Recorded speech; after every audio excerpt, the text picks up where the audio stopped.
আসসালামু আলাইকুম বন্ধুরা, আশা করছি সবাই ভালো আছেন। আলহামদুলিল্লাহ আমিও ভালো আছি। কিন্তু সকাল থেকে আমার মনটা খুবই খারাপ।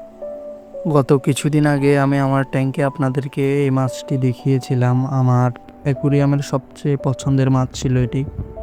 তো আজকে সকালে ঘুম থেকে উঠেই দেখি যে আমার এই পছন্দের মাছটির এই অবস্থা। দেখতে পাচ্ছেন আপনারা স্ক্রিনে। তো কি করে এই অবস্থা হলো আমি বুঝতে পারছি না, কারণ গতকালকেও মাছটি পুরোপুরি সুস্থ ছিল। মাছটা আমার ট্যাঙ্কে আমি প্রায় ১.৫ বছর যাবৎ লালন পালন করছি। এমনিতে এই প্রজাতির মাছের তেমন কোনো রোগবালাই নেই, বাট হঠাৎ করে মারা গেছে মাছটা। তো যাই হোক, হয়তো হায়াত শেষ হয়ে গেছে মাছের।